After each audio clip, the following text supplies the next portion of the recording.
Support for this series comes from NPR sponsor GoDaddy.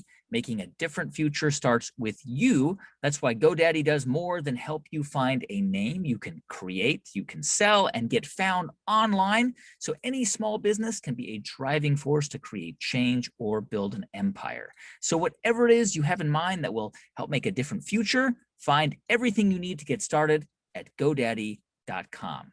Because the future isn't decided yet. It's up to us to make it happen. Start different at GoDaddy.com. Hey, it's Guy here, and welcome to How I Built This Fellows Edition from NPR. For this year's How I Built This Fellowship program, we selected 10 early-stage entrepreneurs looking to take their big ideas to the next level. Today, I'm talking with Mark Atlan, the co-founder of ZappCare. Mark wants to provide mobile medical services like eye exams and cardiology and pharmacy services, starting with his own community, members of the Navajo Nation throughout the Southwest United States.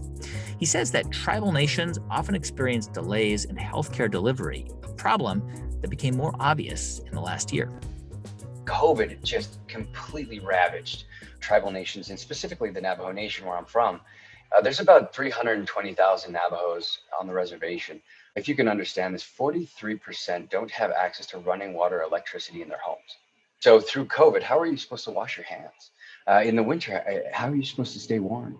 Just to give you a quick statistic, Guy, the United States has about a 9.4% diabetes rate, and the Navajo Nation has a 81% obesity and diabetes rate. And so we really are trying to solve that problem by offering these services like eye care, cardiology, or preventative care to our people. These are our nation's first people. Yeah, I mean, explain this to us. For people who don't, who may not be familiar with it, because I think a lot of people in the United States don't understand. There's something called the Indian Health Service. It's funded through the Health and Human Services Department. It's designed to provide health services to indigenous people all over the United States. But it's very troubled. I mean, there are huge challenges, and the health outcomes among Native Americans are really problematic. Can you kind of just give us the background of the situation for folks living on tribal lands or beyond who are Native American today? Yes, absolutely. So there is Indian Health Services, and I want to make it clear that some are run by the government and some are run by a federally recognized tribe. So it's different. Each entity is different. One IHS in a certain region can carry eye care, but the other one 200 miles away doesn't, or vice versa. So there's a lot of travel time in between. And this is the big delay of healthcare that we're trying to solve. First of all, not all indigenous Americans, Native Americans live on tribal lands, but for those who do, why is it so difficult to get good health care? The Navajo Nation is about the size of New Jersey. It's 27,000 square miles, and there's only 9 IHS locations.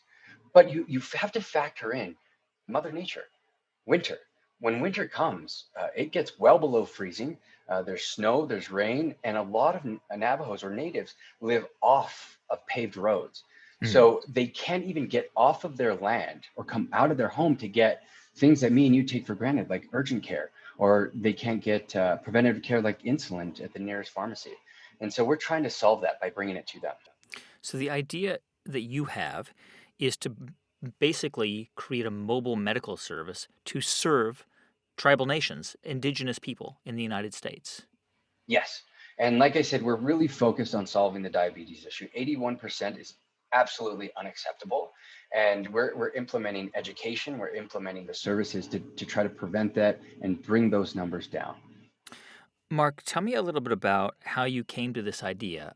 You mentioned you are Navajo yourself, so I'm assuming that you grew up seeing this firsthand, seeing these challenges are all around you. Yeah. And another factor to add, growing up, we're blessed enough to have heat, but our heater was broken. And I specifically remember being 5 years old and talking to my grandma. It used to be so cold in our house, Guy. It would get well below zero. And she used to turn on the oven and open the door. And me and my sister would come out and huddle by the oven there. And I just asked my grandma, why is this? Why do we have to go through this? And my grandma just looked at me and said, you're not hungry, you're happy, and there's somebody else that has it worse than you. And so I really want to thank my grandma for pointing that out, because I think that's really highlighted what I need to do for my people. It really got my imagination moving on, we need to solve this problem. We need to come with an energy of New York and Los Angeles and technology and bring it to the Navajo Nation. And we need to bring healthcare, we need to bring internet, we need to bring running water, electricity. But we'll start in one place, healthcare. We want to extend lives. My grandma was taken from us by COVID, and it was extremely hard for me. I was raised by my grandmother, my mother, my aunt, and my sister. And they really taught me the importance of the power of the woman's perspective. And one of the last conversations I had with my grandma is, Mark, you have to step into your calling. You're going to change the world. As we focus on bringing healthcare services directly to the patient, starting with the Navajo Nation, we want to go to the next tribe, which is Cherokee Nation or in Florida, and eventually come off of the reservation and offer our services. But we really want to focus on developing this model and giving access to healthcare to, again, our nation's first people. We deserve more. So, Mark, let's talk about the business model, because it's not a non-for-profit. This is set up as a for-profit business. How are you going to generate revenue?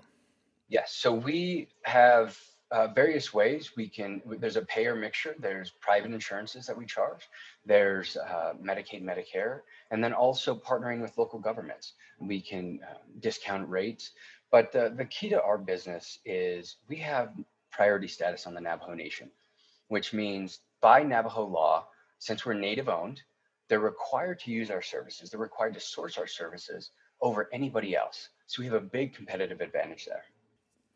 And so the idea would be that you would provide services that could be paid for by the state, by Medicare, by private insurance, maybe even cash payments, cheap, inexpensive services. Yes, we would accept cash and eventually cryptocurrency. Tell me how these mobile services would work. It's a van, it's a bus, it would pull up. How does it operate? Yeah, so we're hoping to partner with local chapter houses, and a chapter house is a region in the United States. They have elected officials, kind of think of like Congress, and so we're hoping to partner with the 110 chapter houses across the Navajo Nation, where we would set up our services, as you mentioned, RV, van, semi, sprinter van type vehicles, where we would park outside during the day and even through the night. And remember, a lot of these services like dialysis treatment or eye care, they only run from 8 a.m. to 5 p.m. We want to be able to offer our services 24/7 eventually, so that people can have access whenever they need to. There's sparse internet service around. When we get internet service hooked up, we want to offer telehealth services as well. So that way people can call directly from their homes, and then we can fulfill their prescriptions by doing our mobile delivery services. These mobile vehicles, whether it's a van or a semi, they're going to be like moving offices or moving medical clinics where you literally walk inside and there's a doctor on site or maybe a nurse practitioner, and the vehicle would stay put at one location for a few weeks, or would it constantly move around, or what? Depending on the vehicle. So you have, say, we'll take eye care, for example. Eye care will be equipped with a qualified, vetted, and certified optometrist, a few techs, and then a secretary. That way we can move the clients as fast as we can to get them on their way. If we're doing mobile dialysis, that takes a lot more effort. We're talking 60 gallons of water per treatment. Each treatment is 4 hours long. There needs to be a nurse on staff. There needs to be an MD on staff.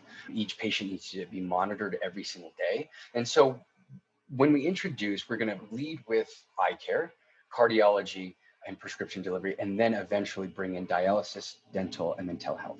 And so, yes, each vehicle will be equipped with a certified, vetted crew of medical doctors and nurses and techs. And then each vehicle will be deployed to certain chapter houses, certain locations, depending on demand. Again, we have to perfect this model. This has never been done before. And so the beauty about being mobile is we can adapt quickly. When do you expect to be able to buy your first mobile unit? We have our first mobile unit being built as we speak. You would think the easiest part about building a business is to go out, get a truck and a trailer. It's been the hardest part. I had to drive across a few states to get a truck. And I had to interview about 7 different medical developers to find a good builder or have it within 10 months. You do not have a medical background, as far as I know. You worked in finance. Why do you think you are the person who can pull this off? This project needs to come from within. This project needs to come from a native. I've lived uh, where I grew up, what I grew up with. I know the culture. First, it needs to start within. And then I've hired medical doctors as advisors to tell me exactly what to do. They're telling me exactly what we need to do to provide the highest level of care. But we've also hired culture advisors. We want to respect the culture. We want to respect elders, because if you think about where we're operating, the Navajo Nation, it's surrounded by 5 other federally recognized tribes. And I always put it in perspective. There's Italians and there's Irish. They're white people, but they're totally different cultures. And it's the same thing with Native Americans. We're all different. We have our own culture, we have our own language, we have our own dialect, we have our own dress. And so when you step onto another reservation, things change. And we have hired those culture advisors to tell us exactly what to do. Mark, you had started businesses in the past and they failed, and oftentimes that's actually the best experience that an entrepreneur can have, starting and failing. Why do you believe this time it will succeed? Yeah, I started my first business when I was 15 years old. I sold Native American jewelry on local flea markets to pay for college. And I was able to successfully sell that at 18. And I moved to Los Angeles and I was able to pay for college. I co-founded another business, and I believe it was too early. This was early 2010. We were developing mobile applications, and I would go to local coffee shops and I would say, "Guy, you have a great coffee shop. I'm going to build a mobile app for you." And every single person said, "Who's ever going to need that?" Turns out 10 years later, COVID hit and everybody needs one. So we failed tremendously on that. And so this time, we have the energy, the expertise. We know the area, we know the people, we know the culture. Once we perfect the model there, we start small and then we gradually grow. And then we move from reservation to reservation. That's Mark Atlan, co-founder of ZappCare. Thanks for watching How I Built This Fellows Edition. For more information about the Fellows, go to summit.npr.org/fellows.